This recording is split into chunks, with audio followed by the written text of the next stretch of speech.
കോഴിക്കോട് നഗരത്തിന്റെ തിരക്ക് കുറയ്ക്കാനുള്ള വികസന പദ്ധതികളിലെ പ്രധാന റോഡായ മാനാഞ്ചിറ വെള്ളിമാടുകുന്ന് പദ്ധതി മലാപ്പറമ്പിൽ അവസാനിപ്പിച്ചു.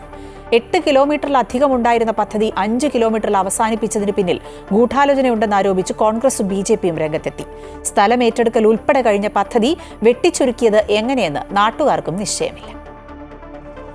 മാനാഞ്ചിറ മുതൽ വെള്ളിമാടുകുന്ന് വരെയുള്ള പാതയുടെ നവീകരണത്തിന് 2008 ഭരണാനുമതി ലഭിക്കുന്നത്. എന്നാൽ 8.5 കിലോമീറ്ററോളം ഉണ്ടായിരുന്ന പദ്ധതി 5 കിലോമീറ്ററിൽ അവസാനിപ്പിച്ചപ്പോൾ ഉദ്ഘാടനവും കഴിഞ്ഞു. ഇതാണിപ്പോൾ പുതിയ വിവാദങ്ങൾക്ക് തിരികൊളുത്തിയിരിക്കുന്നത്.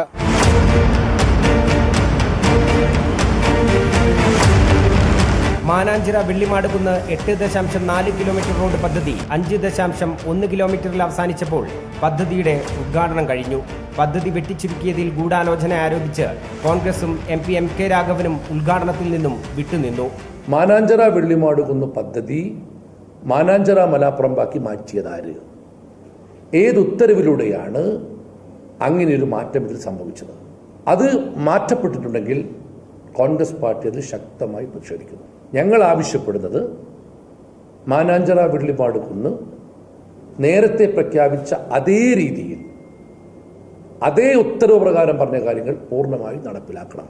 വികസനമെത്താത്ത മലാപ്പറമ്പ് മുതൽ വെള്ളിമാടുകുന്ന് വരെയുള്ള 3.3 കിലോമീറ്ററിലാണ് വാഹനത്തിരക്ക് ഏറ്റവും കൂടുതൽ. ഈ ഭാഗത്ത് അപകടകരമായ 3 വളവുകളുമുണ്ട്. മലാപ്പറമ്പ് മുതൽ വെള്ളിമാടുകുന്ന് വരെയുള്ള ഭാഗം ദേശീയപാത 766 ഭാഗമാണെന്നും ഇവിടെ പ്രവൃത്തി നടത്താൻ കേന്ദ്ര അനുമതി ലഭിച്ചിട്ടില്ലെന്നുമാണ് മന്ത്രി PA മുഹമ്മദ് റിയാസിന്റെ വാദം. ഇത്തരമൊരു പദ്ധതി തന്നെയില്ലെന്നും ഫണ്ട് വകമാറ്റാനുള്ള തന്ത്രമാണെന്നും ആരോപിച്ച് BJPയും പ്രതിഷേധത്തിലാണ്. ഇതിലൊരു വലിയ ഗൂഢാലോചനയുണ്ട്. ഒറ്റ പദ്ധതി 2 പദ്ധതിയാക്കി മാറ്റിയതിന് പിന്നിൽ ഫണ്ട് വകമാറ്റി ചെലവഴിക്കലാണ്. നിലവിൽ ഒരു കേന്ദ്ര പദ്ധതിയും 766 NH നിലവിൽ കേന്ദ്ര ഗവൺമെന്റിന്റെ പരിഗണനയിൽ സാങ്ഷന് വന്നിട്ടില്ല. സ്ഥലമേറ്റെടുക്കൽ ഉൾപ്പെടെ പൂർത്തിയാക്കിയ പദ്ധതി പൊടുന്നതിനെ പാതിയിൽ നിലച്ചതിന് മാത്രം പക്ഷേ കൃത്യമായ ഉത്തരമില്ല. വർഷങ്ങളായി വികസന പദ്ധതിക്കായി ചരിത്രകാരനായ ഡോക്ടർ MGS നാരായണൻ ഉൾപ്പെടെയുള്ളവരടങ്ങുന്ന ആക്ഷൻ കമ്മിറ്റി നടത്തിയ നിരന്തര സമരങ്ങളോടുകൂടെയാണ് സർക്കാർ നീതികേട് കാണിക്കുന്നത്. MM Ragesh, Amrita news, Kozhikode. നഗരത്തിരക്ക് കുറയ്ക്കാനാകുമായിരുന്ന മാനാഞ്ചിറ വെള്ളിമാടുകുന്ന് പദ്ധതി എങ്ങനെ മലാപ്പറമ്പിൽ അവസാനിച്ചുവെന്ന് നാട്ടുകാർക്കും അറിയില്ല. പദ്ധതി മലാപ്പറമ്പിൽ അവസാനിപ്പിക്കുമായിരുന്നുവെങ്കിൽ എന്തിനായിരുന്നു സ്ഥലം ഏറ്റെടുപ്പ് പൂർത്തിയാക്കിയതെന്നും നാട്ടുകാർ ചോദിക്കുകയാണ്. ചില പ്രതികരണങ്ങൾ കേൾക്കാം. വെള്ളിമാടുകുന്ന് വരെ പീഡിയക്കാരൊക്കെ അത് ഒഴിഞ്ഞു കൊടുത്ത് വീതിയായി കിടക്കുന്നുണ്ട്. അതിപ്പോൾ അനാഥയായി കിടക്കുക. അതുകൂടി ചെയ്യുന്നതാണ് ഇതിൻ്റെ കൂടെ ഭംഗി. എന്നാലും കുറേ പ്രശ്നങ്ങൾ പരിഹരിക്കാൻ കഴിയും. ഇപ്പോൾ ഇവിടെ ഇക്കറാൻ്റെ അടുത്ത് വേദയാസിൻ്റെ അടുത്തൊക്കെ ബ്ലോക്കായി പ്രശ്നം. പാച്ചാക്കിൽ മെഡിക്കൽ കോളേജ് ഭാഗത്തേക്ക് നല്ല ബുദ്ധിമുട്ടാണ്. ഇന്നിപ്പോൾ അവിടെ വണ്ടിക്കാർക്ക് പോകാൻ കഴിയുന്നൊന്നുമില്ല. അതൊക്കെ ഒന്ന് പരിഹരിച്ചാൽ ഇനിയിപ്പോൾ എന്തായാലും മഴ കഴിയേണ്ടി വരും ഇവർക്ക് പണി ക്ലിയർ ചെയ്യാൻ. ഇവിടെ പണിയെടുക്കാൻ പറ്റില്ല. ഞങ്ങൾ സ്റ്റാൻഡ് അവിടെയാണ്. അതൊന്നും ഇപ്പോൾ ഇതാകുന്നില്ല. അവിടെ കുറേ വണ്ടി അവിടെ കൊണ്ടിട്ട് കുറേ വണ്ടി താഴെ റോഡുമ്പോൾ കൊണ്ടിട്ട് കുറേ ഇവിടെ അങ്ങനെ കഴിക്കുക. ഞങ്ങൾക്ക് പണിയെന്ന് പറഞ്ഞ സാധനമില്ല. ഇങ്ങനെ വെറുതെ കുത്തിരിക്കുക. NH 66 കൂടി ചാലുവാകുമ്പോൾ വളരെ കൺജസ്റ്റഡ് ആവും. അപ്പോൾ റോഡ് ഓൾറെഡി ലാൻഡ് അക്വസിഷൻ കഴിഞ്ഞെന്ന് പറഞ്ഞത്. അപ്പോൾ റോഡ് എക്സ്പാൻഡ് ചെയ്ത് എന്നാൽ അതിൻ്റെ ലോജിക്ക് എന്താണെന്ന് അറിയുന്നില്ല. ലാൻഡ് ഇവിടെ ഓൾറെഡി അവരെന്ത് ചെയ്യുന്ന ഓരോ വ്യക്തികളിൽ നിന്ന് ലാൻഡ് അക്വയർ ചെയ്തിട്ടുണ്ട്. പിന്നെ എന്തുകൊണ്ടാണ് അവരെന്താ പ്രശ്നം എന്ന് എനിക്കറിയില്ല. അപ്പോൾ ജനങ്ങൾക്ക് വേണ്ടി സർവ് ചെയ്യാൻ വേണ്ടിയിട്ടാണ് ഗവൺമെൻറ്, അല്ലാണ്ട് ഓരോ എന്താ പറയുക അവരെ ഈഡൻ അജണ്ട നടത്താൻ വേണ്ടിയിട്ടുള്ളതല്ല ഗവൺമെൻറ്.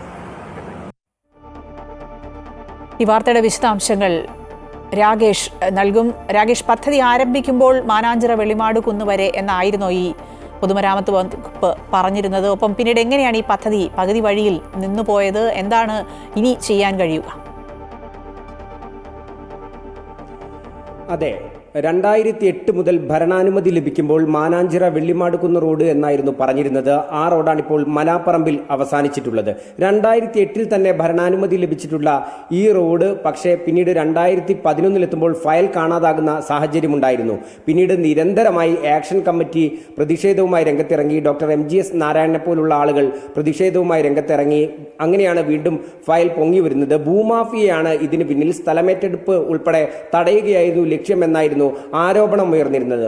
അതിനുശേഷമാണ് വർഷങ്ങൾക്കിപ്പുറം ഇപ്പോൾ ഈ പദ്ധതി അവസാനിക്കുമ്പോൾ മലാപ്പറമ്പിൽ അവസാനിച്ചിട്ടുള്ളത്. ഇതിന് പിന്നിലെ ഗൂഢാലോചന പുറത്തു കൊണ്ടുവരണമെന്നാണ് കോൺഗ്രസും BJPയും ആവശ്യപ്പെടുന്നത്. ഏതായാലും ശരി, ഈ ഒരു റോഡിന്റെ പൂർത്തീകരണം സംഭവിക്കണമെങ്കിൽ അത് മലാപ്പറമ്പ് വരെ അവസാനിക്കണം. എങ്കിൽ മാത്രമേ ഉള്ളൂ ജനങ്ങൾക്ക് ഇതിന്റെ ഉപകാരം കിട്ടുകയുള്ളൂ എന്നുള്ളതാണ്. NH 766 വരുമ്പോൾ കേന്ദ്ര അനുമതിയിൽ അത്തരമൊരു റോഡിന്റെ വികസനം പൂർത്തിയാകുമെന്നാണ് മന്ത്രി PA മുഹമ്മദ് റിയാസ് ഉൾപ്പെടെ പറയുന്നത്. എന്നാൽ ഇതെല്ലാം തന്നെ വ്യർത്ഥമാണ് എന്നുള്ളതാണ് BJPയും കോൺഗ്രസും ആരോപിക്കുന്നത്.